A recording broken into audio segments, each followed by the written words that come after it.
y'all, welcome back to Leonard Creek Farm.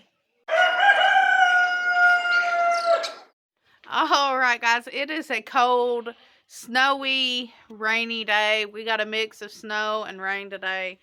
We went and got some feed picked up, and so we'll unload that feed. But I've got a goat sick, and so I'm going to show you how we treat and take care of goats that are sick, what medications we give, and so on. She had a little bit of diarrhea yesterday, but I think it's where we switched hay. But she does need wormed. And I'll get more into details, but I'm going to show you how we treat and take care of a sickly goat and what all we do in just a minute when we get everything unloaded. Disclaimer: before administering any medication, please speak to your vet before so. We are not vets and do not claim to be vets. All right, guys, let's talk a little bit about what's going on. So this is Nala. Let me get up here to her. This is Nala, and as you can tell, she's just not looking great.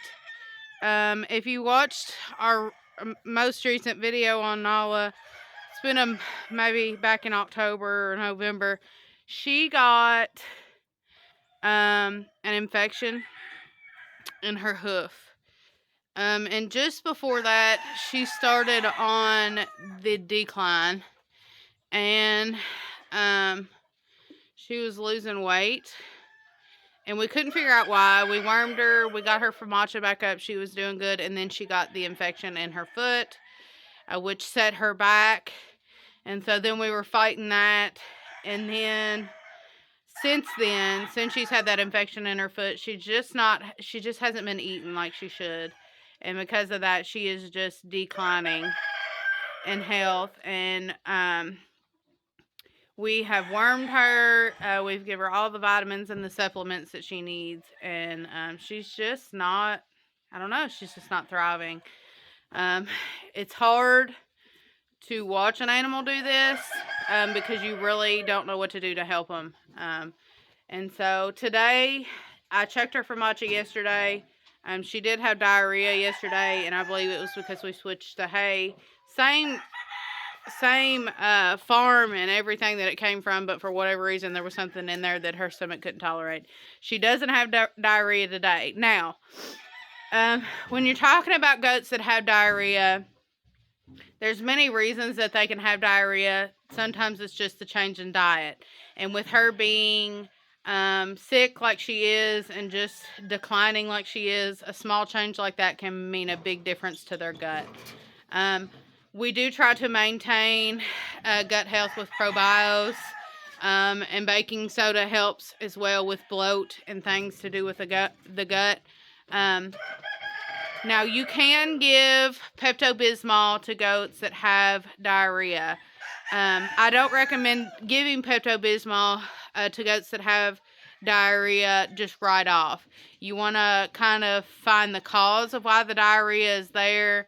Sometimes it's just something that needs to move through their system. Now, if you've got a goat that has diarrhea for multiple days in a row, then maybe look into doing Pepto. But when she had diarrhea yesterday, my automatic reaction was not to give her something that's going to stop the diarrhea because it's just something that needs to move through her system. But like I said, she is declining, and it doesn't seem like when we separate her or give her extra feed that it's really helping. We did have her down here in the bottom with Edie, because Edie can still fit through. She manages to wean through underneath the rabbit cage, and we can't block that because that's how Koa gets through from the top to the bottom and through all the cages and the areas that he needs to guard. And so we couldn't block that from Edie eating her food. And typically, if I have a sick goat, I will put them in this area here. But she just whines and cries and just doesn't seem to be thriving when I put her in there by herself. But we're going to try it again. We're going to try to put her in there by herself and just give her unlimited amount of feed. And typically you wouldn't do that to a goat that you feed maybe once or twice a day because they tend to overeat. But our issue here is that she just doesn't want to eat grain. She just hardly doesn't want to eat hay. Pretty much all she wants is grass. and we are in the dead of winter. So there's not much grass for her to get.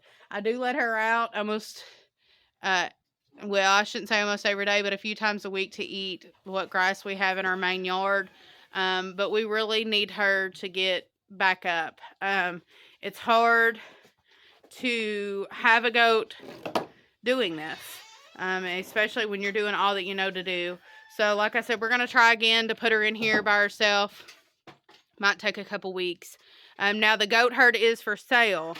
And so I'm going to have to be open to the buyers, that we've got a goat that we're treating and she's been sickly for a while. I'm not going to sell the goats and say they're in tip-top health because, well, most of them are, all of them are in tip-top health besides her, but I can't, sell a herd of goats to somebody and say, yeah, everybody's good when we're having problems with her. So, all that talking to say, let's get started and I'll show you how we doctor Nala and what we do. All right, guys. First off, I want to say you can't have a farm without having medication. Now, we have to take this in the house because, it's wintertime now and medication will freeze and things like that. We have to keep it, at room temp. But we're going to use this wormer today. And when you have a goat that has that's severely anemic or has a high worm load, it is recommended to do a double wormer. You usually do wormers from 2 different classes. This is a white wormer. White wormers are for things like, well, I'll read it to you. They get rid of the worms. So, liver fluke, head and stigmates of tapeworm, adult 4th-stage larva of stomach worms, adult 4th-stage larva of intestinal worms, adult stages of intestinal worms, adult 4th stages of larva and lungworm, adult and larva stages of lungworm. Okay? So what does the ivermectin do? This is ivermectin. This is valbazen. We're going to give her both. Let's see. For treatment of control of gestational roundworm, lungworm, lice, mange mites. I believe that she's got some kind of intestinal worm. Now, it is recommended if you talk to a vet, if you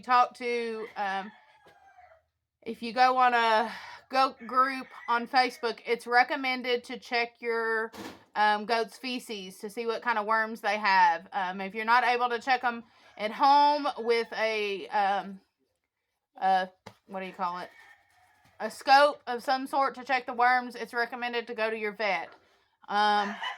We've been doing this for so long that if we had to go to the vet for every time our goats had worm, we would have already spent a fortune to figure out what kind of worms they got. And so when they are this anemic, when they're having problems this bad, it is recommended to do the dual wormer, and that's what we're going to do. So we're going to do the valbazen.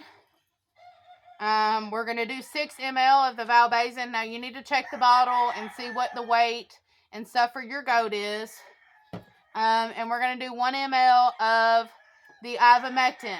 Anytime I do wormers, I do B12. This is a source of B complex. I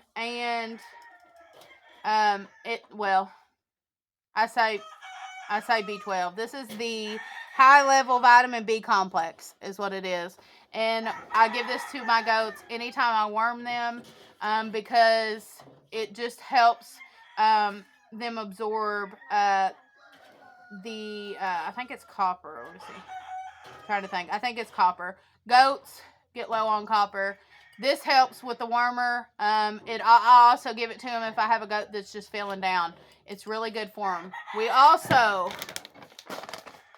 do goat minerals, and we do red cell when we have a goat that is low, or a goat that is anemic, or that needs extra boost in vitamins. This has all kinds. calcium, phosphorus, magnesium, copper, selenium, zinc, iron, magnesium, iodine, vitamin A, vitamin D3, vitamin E, vitamin B12, and it just keeps going. It's got all kinds. And so these are the things that we do when we have a goat that has been sick, that needs worms, things like that. Now we have done this multiple times for her. I'm hoping this last time we'll get it. And so, like I said, we're going to do the dual wormer. Now, when you do the dual wormer, it is recommended to do 2 classes of wormer. So we've got the white wormer and we've got the ivermectin. We're going to do the 2 classes. We'll give them the dose that they need. And then what is it, 10 days later? 10 days later, you do, let's see, what class is it? We'll do 10 days later, we'll do the Valbazen again. When I do the Valbazen again, I might do the vitamin B complex. We'll just have to see. But today, that's what we're doing for Nala. Like I said, I also plan to separate her. We'll see how long it lasts, because every time I separate her, she just whines and cries, and I don't know if it just makes it worse. I don't know if it just stresses her out more. But we're going to separate her. We're going to give her the feed. We're going to give her hay. We're going to keep her water clean, do all the things. But today, we're going to do these wormers and see, hopefully, fingers crossed, that this is the last time we've got to do this. She was always my most healthy. I never had to trim her feet. I never had to worm her very much. I mean, maybe once a year I had to worm her or do anything like that, usually in the spring when the worms come in. But after she had that baby, she did really great for a few months period, and then she just started declining. And so I think it had something to do with the baby. I did monitor her for matcha. I did keep on her. I did check her health. And it was just like all of a sudden it was that. She quit eating, she got infection, she got worms. And so that's usually how it happens with goats. Once they start declining, they just keep going. And so hopefully she makes it. Hopefully this last bit of what we're doing works for her. All right, we got our 3 medications. We got our 1 ml of the vitamin B complex, 1 ml of the ivermectin, and 6 ml of the Valbazen. I'm going to give all of these orally. And we'll give them to her, and hopefully they'll work this time. All right, we got Lincoln holding her here. I don't know why she's holding her head like that. As you can see, she's not horribly skinny, but she's definitely not fat like our other goats. We've got some hip bones here. Oh, Nanny. Oh, she ain't liking me messing with her. We're going to give her some meds, though. Get her situated. She's usually pretty good about taking medicine. As you can tell. That's the Valbazen. She didn't know what it was. I'll do the vitamin B complex last because she doesn't like it. That's the ivermectin. Now, like I said, we did the dual medication. I'll hit her again in 10 days with the Valbazen.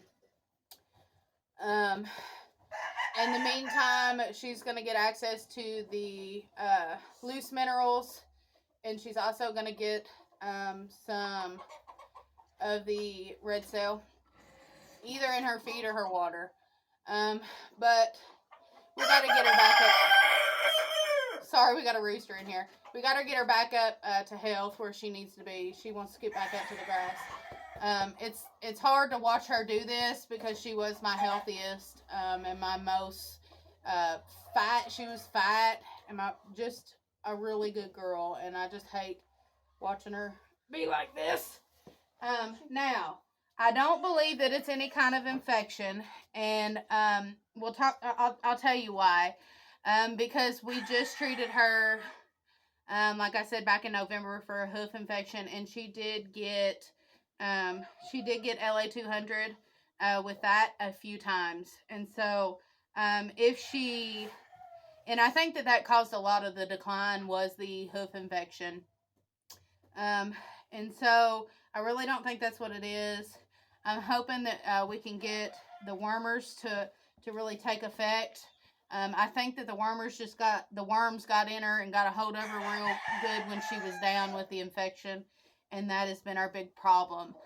So the Valbazen should get us through and help us. But we're going to go ahead and put her in here by herself and let her have access to all the food and the hay that she wants, and see if we can get our girl acting like our girl again. Yeah. All right, guys, I put her in here. I gave her 2 more pounds to eat and put some minerals in her bowl, and she is eating. So hopefully we can get her situated.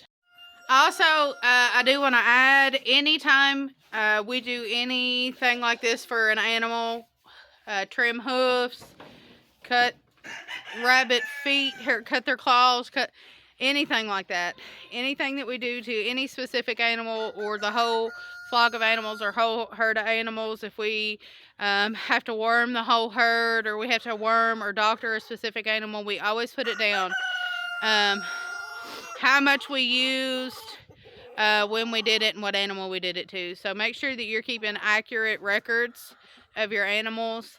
But I just wanted to say that and remind you that it's important to do that. That way you can tell what animals need to be fooled with more and things like that. If I was to keep my goat herd and say I wanted to get rid of the weaker animals, I can look back throughout the year or the last few years and see which ones I had to fool with the most, and that would be the ones that we would get rid of. And so just a reminder that you should be keeping record. Well, guys, unfortunately, as you can tell, things come up, animals get sick. It's just part of farm life. You get an animal that gets down, and a lot of times if an animal's showing sickness, they're really sick, and sometimes it takes a while to get them back. Sorry for the wobbliness, guys. Sometimes it takes a while to get them back, and so we've been working on getting her back to her old self, and hopefully we can get her back to her old self. But I appreciate y'all watching. I appreciate y'all hanging out. I hope you took something from this video. Any of the goat owners out there that kind of have an idea of what's going on or have any helpful tips to put down in the comments, please do that. We're a helping channel. We're not here to judge, we're not here to criticize, but we're here to help others. And so I hope that somebody got help from this video, and I hope if any of our friends have anything to add, leave it down in the comments. I hope y'all like this video, and subscribe if you haven't already, and we'll see you on the next one. Bye. Bye.